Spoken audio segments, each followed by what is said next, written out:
Fala aí, rapaziada, segundo ano ensino médio, Colégio Frei Francisco, professor Edson aqui. Galera, mais uma aula de geografia. Vamos tratar aí com relação a algumas questões que eu trouxe aqui para vocês, para nós debatermos, para vocês entenderem um pouquinho aí. São questões fáceis, questões triviais, certo? Para ajudar no entendimento de vocês com relação ao assunto abordado neste capítulo e que será cobrado aí no seu simulado, que é a indústria.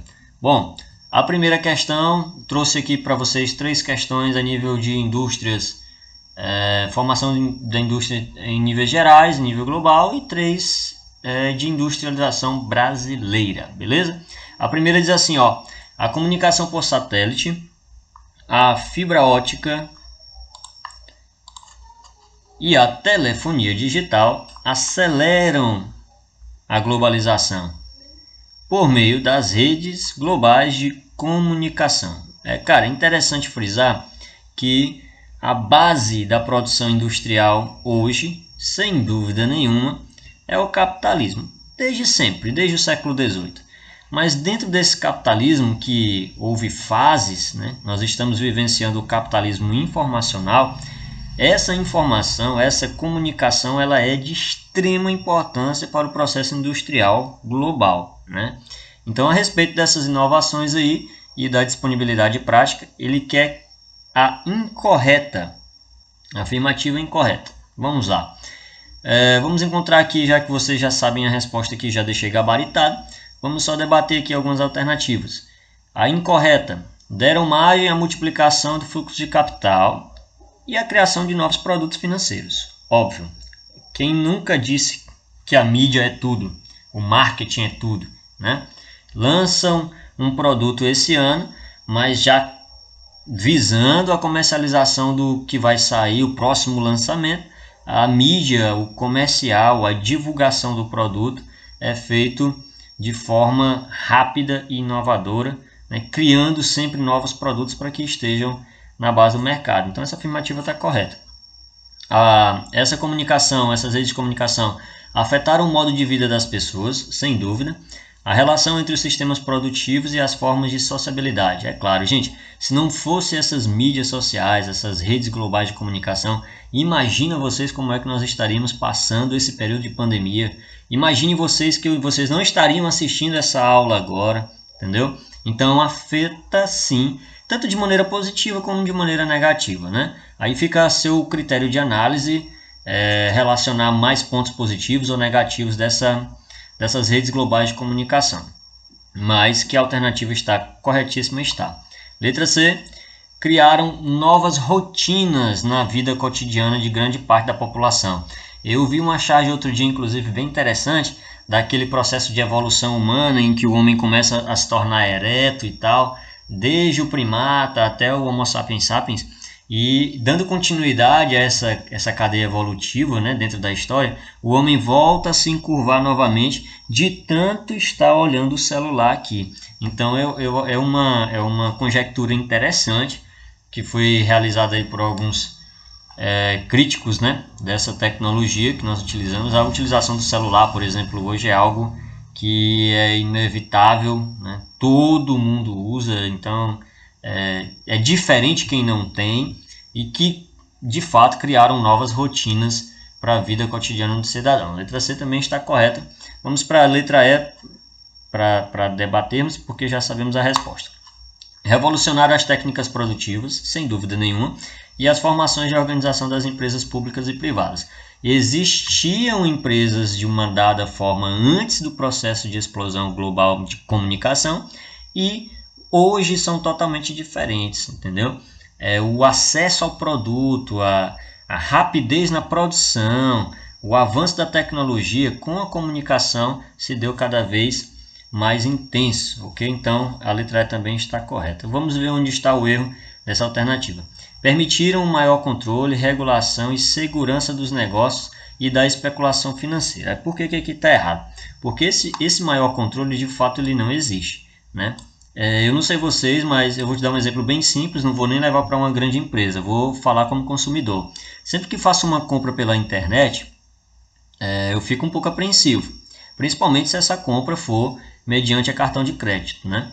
O que eu confesso que não uso, não uso cartão de crédito, não utilizo esse tipo de pagamento, né? Mesmo pagando no boleto, mesmo pagando à vista, né? Você ainda fica apreensivo, será que esse produto vai chegar assim ou não? Né? Então é muito difícil, não tem como você controlar, regular e ter uma segurança total nos negócios, né? Porque a especulação financeira ela é intensa desde o capitalismo monopolista, né? com fakes, né, de diversos tipos instalados na internet, páginas aí que são de estelionatários, enfim. Então essa segurança ela de fato não existe. Bom, questão 2. Com a economia capitalista caracteriza-se como a economia capitalista caracteriza-se pela propriedade privada do capital, os proprietários organizam seus negócios em condições de concorrência. Fato, isso é capitalismo. Todos procuram maximizar seus lucros, diminuindo os custos de produção e ampliando os mercados. Essa é a base do capitalismo. Maximizar os lucros, diminuir os custos e ampliar os seus mercados. Esse é o sonho, né, de todo grande empresário, de todo pequeno empresário, de todos aqueles que entram no ramo do comércio. A concorrência tem início quando os empresários tomam decisões relativas à localização de suas fábricas. Fato. Lembra lá do Vale do Silício? Hoje as grandes empresas, as empresas tops do mundo, né, elas têm que ter uma filial lá no Vale do Silício, nos Estados Unidos. É o ápice do ápice de todas as empresas no mundo, certo? Então, essa questão da localização das fábricas, das montadoras, é sim algo extremamente estratégico. A opção por determinado lugar é o elemento inicial que pode definir o sucesso ou o fracasso do empreendedorismo. Isso aí é fato. Primeiro, para uma indústria se instalar num determinado local, ela tem que ter matéria-prima, ela tem que ter isenção de impostos, ela tem que ter mão de obra barata, principalmente energia, né? Então existem inúmeros fatores onde aquele local, mercado consumidor, né? Enfim, uma série de coisas aí que são preponderantes para que uma indústria se instale no local. E se uma indústria se instala num local indevido, é claro que ela vai ter prejuízo, né? Então a teoria básica da localização industrial está contida na seguinte afirmativa. Vamos lá. Uma fábrica atrai outra fábrica devido às vantagens de aglomeração? Não. Isso aqui é lei da oferta e da procura, isso aqui é concorrência. As fábricas elas procuram locais onde elas têm um mercado consumidor praticamente exclusivo, entendeu? Então, letra A está fora. O espaço geográfico oferece poucas opções de localização? Não, isso não é verdade. Né? Se as indústrias fizerem um estudo bacana do local, do tipo de produto, do mercado onde elas pretendem, o nicho, né, que eles chamam, que eles procurem abarcar dentro do mercado consumidor, é claro. Agora, se vocês vou te dar um exemplo, quer montar uma fábrica de casaco de pele em Piripiri, pelo amor de Deus, aí também no espaço geográfico, né, não vai, né, te proporcionar, nem o espaço geográfico, nem o mercado consumidor, nem matéria-prima, não vai te proporcionar êxito nisso, né? Bom, a melhor localização reduz o tempo e os custos de produção. É claro, gente, olha, por que vocês acham que as grandes indústrias se instalaram ali no pós-cafeicultura, se instalaram ou buscam se instalar as grandes montadoras nas regiões litorâneas, próximo a locais onde há escoamento, e o transporte dentro desse processo industrial é de extrema importância, né?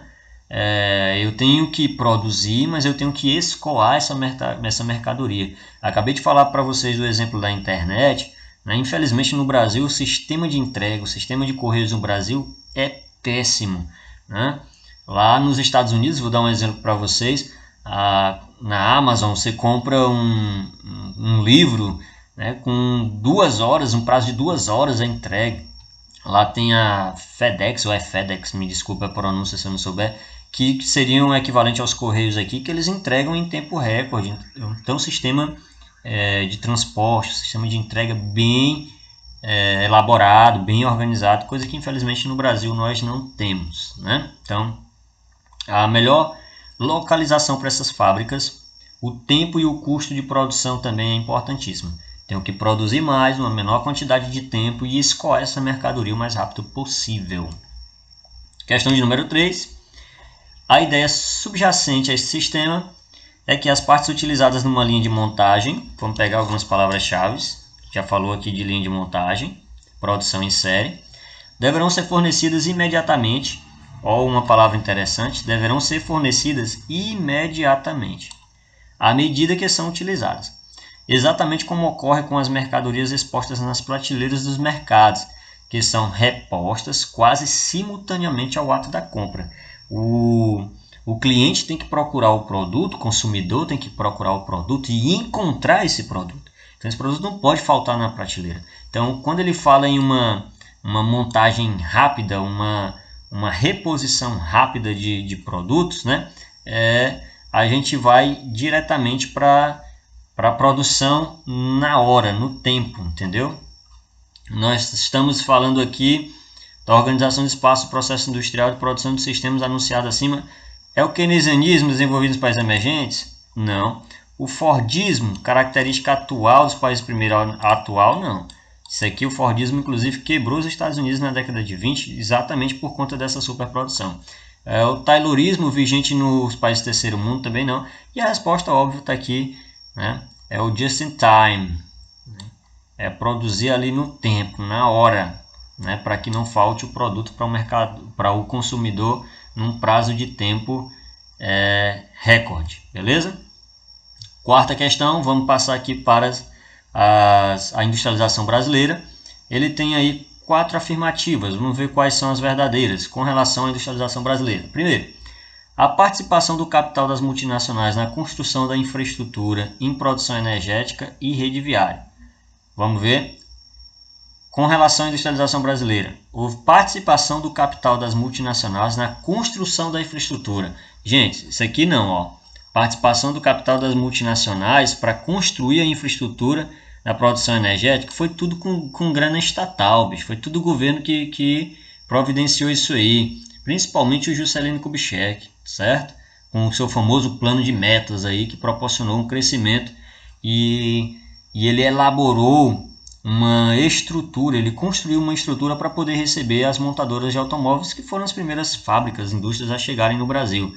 Construção de rodovias, obras faraônicas, entendeu? Não saiu nada dessas indústrias que chegaram aqui. Processo de substituição de importação, isso aí vocês aprendem lá na história, beleza? Então, o 1 está fora. 2. Concentração espacial no Sudeste, em especial no Eixo de São Paulo. Isso aqui é indiscutível, né? Findou a cafeicultura, né? Lá o Rui Barbosa deu um jeito, era ministro das Finanças, deu um jeitinho de organizar tudo lá direitinho para que os cafeicultores não saíssem com problemas financeiros.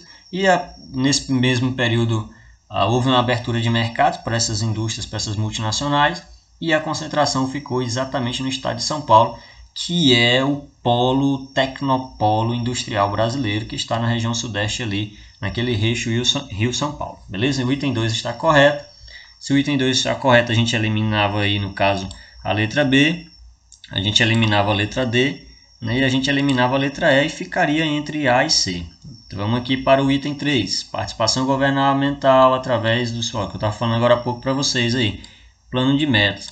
Esse processo começou até antes de Juscelino Kubitschek com Getúlio Vargas. Getúlio Vargas foi o cara da CLT, né, do Código de Lei Trabalhista. Ele facilitou, entre aspas, né, ele, digamos, organizou boa parte do Código de Leis Trabalhistas e facilitou muita coisa para os trabalhadores antes do Juscelino Kubitschek, que também proporcionou, né, algo muito bom para a mão de obra dessas indústrias aí, certo? Ao longo daquele período. Então, o 2 e 3 está correto. Nós temos a resposta aqui, resposta letra C de Colégio Frei Francisco, beleza? Aluno do segundo ano aprovado em primeiro lugar para medicina, só aqui, beleza? Questão de número 5, sobre a industrialização brasileira, é correto afirmar que difundiu-se de modo homogêneo pelo território. Gente, acabamos de falar que a concentração ela foi no Sudeste, então não foi de forma homogênea em todas as regiões, né? Tentaram praticamente recentemente, né, que a nossa industrialização foi tardia, mas abrir polos ali, o polo de Manaus, né, a Zona Franca de Manaus foi uma tentativa de impulsionar as indústrias a se instalarem na parte interiorana do Brasil, a formação de Brasília, né? E hoje está ocorrendo um processo de desindustrialização do Sudeste, mas isso aí é assunto para outra aula, beleza? Então, letra A está fora. Caracteriza-se por ausentar-se do eixo... Não. Nós temos, inclusive, no eixo Centro-Sul, uma industrialização voltada para o setor primário, para a agroindústria, né? Nós temos ali, a cada ano que passa, a tecnologia chega mais nesse setor agropecuário, inclusive com a chamada agricultura 4K. Se você puder, pesquise sobre isso, que é tecnologia avançadíssima, né? Indústrias, praticamente grandes indústrias na área do Cerradão brasileiro, na área do Centro-Oeste brasileiro. Então, essa ausência não procede, tá? No eixo Centro-Sul. Letra C é resultado de uma política nacionalista de desenvolvimento econômico, também não. Ok? Essa política aqui, na verdade, não foi nada nacionalista, né?